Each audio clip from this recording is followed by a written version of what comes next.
Welcome, everybody, to another episode of the Crypto Roundup Show. I am your host, Daniel Elving, and thank you for tuning in. Don't forget to smash the subscribe button, ping the notification bell, like this video, and comment down below. This will help us out a lot. So, what am I talking about today? Well, I want to tell you about some news you should know, as well as what's happening in the NFTs, metaverse, and virtual real estate. So let's begin. So the first news I wanted to share with you guys is that Shiba Inu is planning to launch their own virtual real estate known as Shiba Lands. And so, as you know, they're planning to build their own metaverse, and they're going to be able to purchase it if you give priority to people who own the leash token. So the leash crypto has gone up, has doubled in the past week, nearly close to doubling as a result of this announcement. So, there's a lot of people wanting to go into the metaverse as well as businesses and virtual real estate. And I could totally see why they are continuing this process. And, as you know, SHIB is already in DeFi. They have their own decentralized exchange, Shiba Swap. They also have their governance. They want to plan to have their own doggy DAO, and their Bone token is going to be used as well for burning for their blockchain Shibarium that's planning to be released as well. So they have a lot plans. So something to see how that develops in the future. And I wanted to tell you guys something exciting that just happened was that there was a real estate sale that was done from an NFT. So an NFT linked house sold for roughly $650,000. So there was two bids on this house. So one was for 202.5 Ethereum, and the second one was for 210 Ethereum. So it was sold, the auction sold for 210 Ethereum.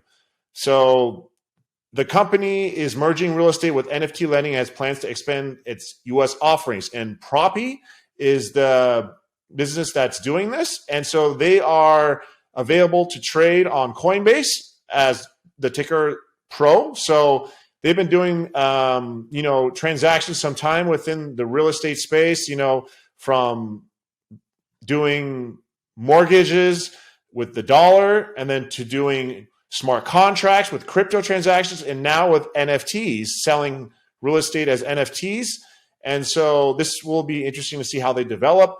They're also planning to launch their own NFT marketplace because, as you know, although OpenSea is the largest trading NFTs by volume, it has its limitations because due to regulations and all that stuff, you won't be able to sell real estate as NFTs since you would need to verify and do KYC, know your customer, for everyone who's bidding on the auction. So they are planning to launch their own NFT marketplace for real estate. So it'll be interesting to see how that develops.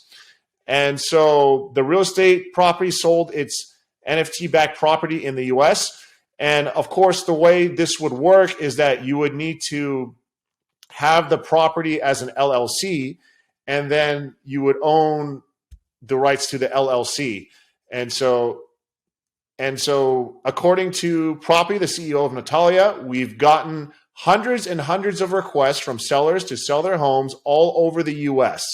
The next big sale will be in Tampa. Again, it's a condo that's worth between $200,000 to $300,000.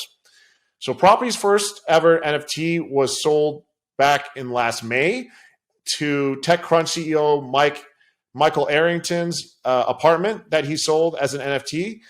And so despite over 7,000 people signing up to bid on the home, only accepted bids in Ethereum.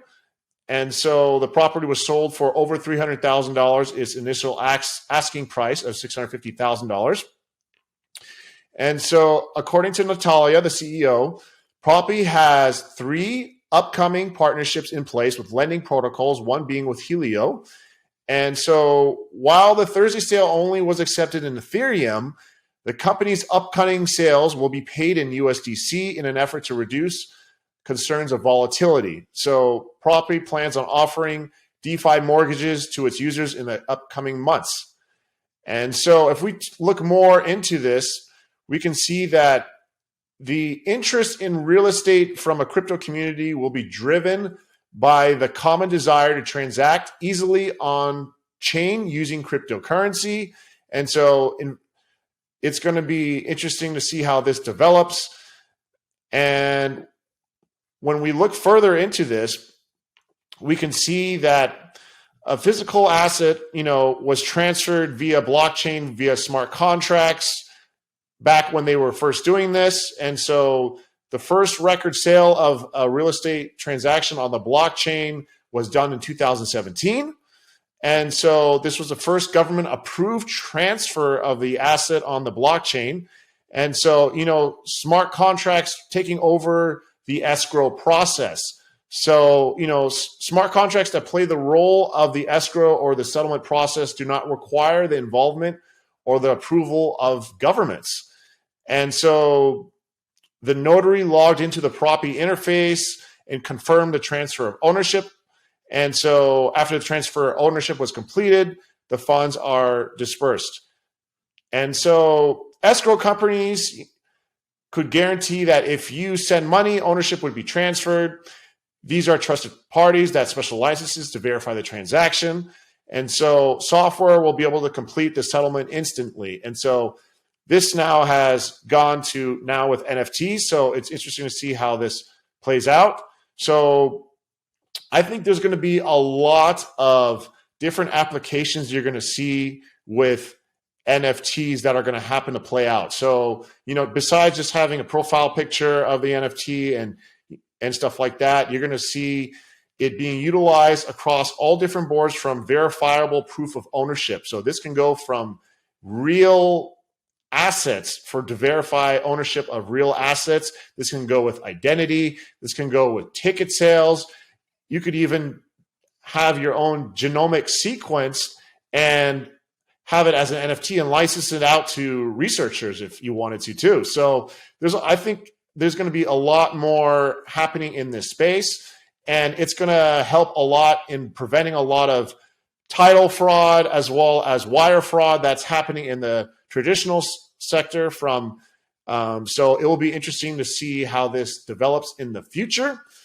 And so next thing I wanted to tell you about was that Russia is planning to treat Bitcoin as currency. I know I mentioned before that, the bank wanted to call to ban it, but now they want to go and further regulate it. And so anyone that does not disclose that they had declared roughly $8,000 or more in crypto will be considered a criminal act. And so this will help, Russia have a competitive advantage, of course.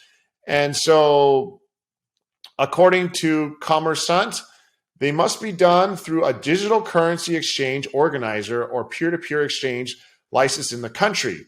So those who illegally accept crypto payments as payment will incur fines. And so according to Ivan, a ministry official, government should regulate crypto. And he warned that a total ban might result in Russia falling behind in the technology. And so Putin, of course, is behind this. And I'm sure they're going to be able to make a lot of money from the taxes that they're going to be able to implement with legalizing the crypto and treating it as currency. Now, I have a question for you guys. What would you think about having your property being sold as an NFT? Comment down below, because I think this is going to be a really interesting space to be in. It's going to really disrupt the industry, I think, and it's going to make things a lot faster to process transactions and transfer of ownership. And so it'll be interesting to see how this develops. And that is all I have for you today. Thank you for tuning in, and I look forward to seeing you next time on the Crypto Roundup Show.